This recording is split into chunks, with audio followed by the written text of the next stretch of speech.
শুভ দুপুর বন্ধুরা, পুষ্পা কিচেনে আপনাদের স্বাগত জানাই। আজকে আমি চলে এসেছি একটা পাশের বাগানে। ওখান থেকে তুলে নিচ্ছি টক শাক, এটাকে আম্বুলি শাকও বলে। এই শাকটা এখন আর দেখা যায় না, অনেক খুঁজে খুঁজে তুলছি শাকটাকে। খেতে খুব টেস্ট হয় শাকটা। এই শাকের স্বাদটা হয় টক, কিন্তু এই শাকের অনেক ঔষধি গুণও আছে। এই শাকটা খেলে শরীরের অনেক উপকার হয়।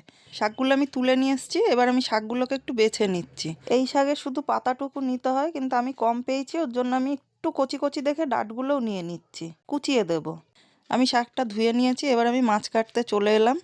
আমি ওই শাকটা রান্না করবো এই চিংড়ি মাছ কটা দিয়ে। চিংড়ি মাছ কটা বেছে নেব, আর রানবো খয়রা ইলিশের ঝাল বেগুন দিয়ে। আমি মাছ কটা কেটে বেছে পরিষ্কার করে নেব।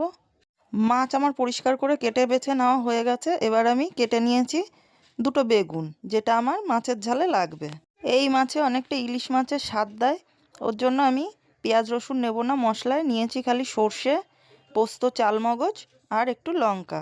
লঙ্কাটা আমি শুকনো লঙ্কা নিলাম, একটু রঙের জন্য, রঙটা ভালো হবে। এবার আমি এই মশলাটাকে মিহি করে ভালো করে বেটে নেব। আপনারা ভিডিওটা শেষ পর্যন্ত দেখুন, আশা করি আপনাদের ভালো লাগবে। আমার মশলাটা মিহি করে বেটে নেওয়া হয়ে গেছে, এবার আমি মশলাটাকে তুলে রাখবো। আমার কেটে রাখা বেগুনগুলো আমি পরিষ্কার জলে ভালো করে ধুয়ে নিয়েছি। এবার আমি মাছে নুন হলুদ মাখিয়ে নেব। প্রথমে দিয়ে দিলাম লবণ, এবার দিয়ে দেবো পরিমাণ মতো হলুদ, দিয়ে এবার হাত দিয়ে ভালো করে মাছটাকে মাখিয়ে নেব। মাছটা আমার ভালো করে মাখিয়ে নেওয়া হয়ে গেছে।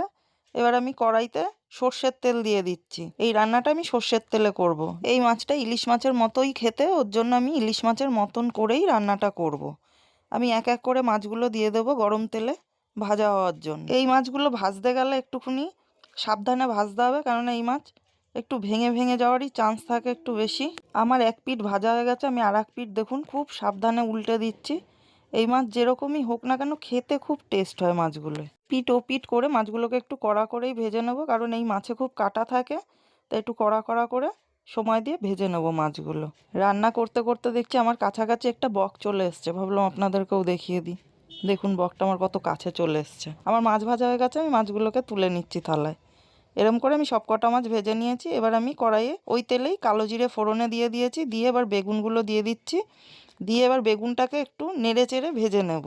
বেগুনের মধ্যে দিয়ে দেবো আমি পরিমাণ মতো লবণ, পরিমাণ মতো হলুদ, দিয়ে আমি বেগুনটাকে একটু নেড়ে চেড়ে ভালো করে একটু ভেজে নেব হালকা করে।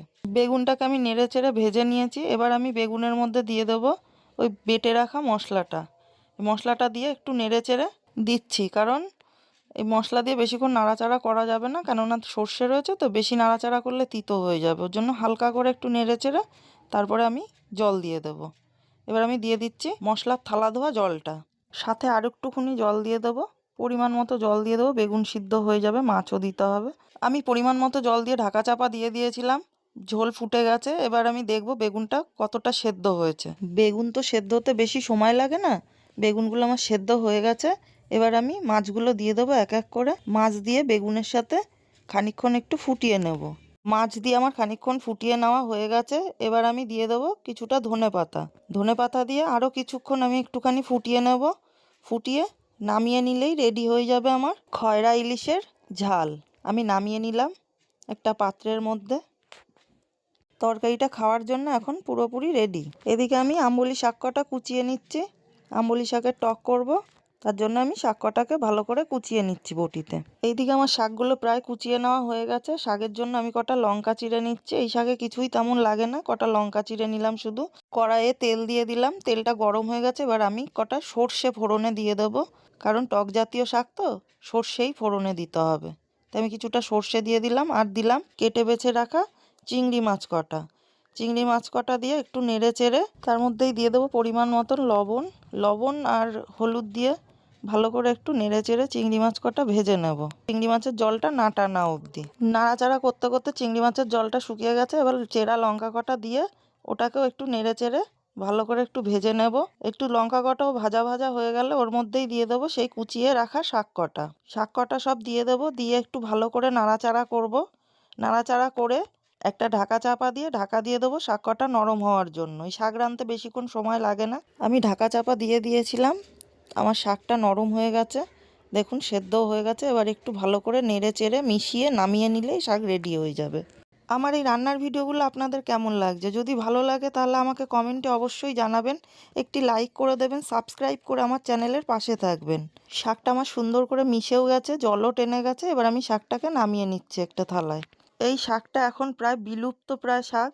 এই শাকটা এখন পাওয়াই যায় না, কিন্তু এই শাকটা এত টেস্ট, বিরিয়ানির স্বাদকেও হার মানিয়ে দেবে। এই শাকটা এখন আমার খাওয়ার জন্য পুরোপুরি রেডি। গরম গরম ভাতের সাথে ধনেপাতা বেগুন দিয়ে খয়রা মাছের ঝাল আর আম্বুলি শাক দিয়ে চিংড়ি মাছ দিয়ে ঘন্ট আজকে দুপুরে আমি এটাই পরিবেশন করলাম। আপনারাও এইভাবে করে খেয়ে আমাকে জানাবেন কেমন লাগলো আপনাদের।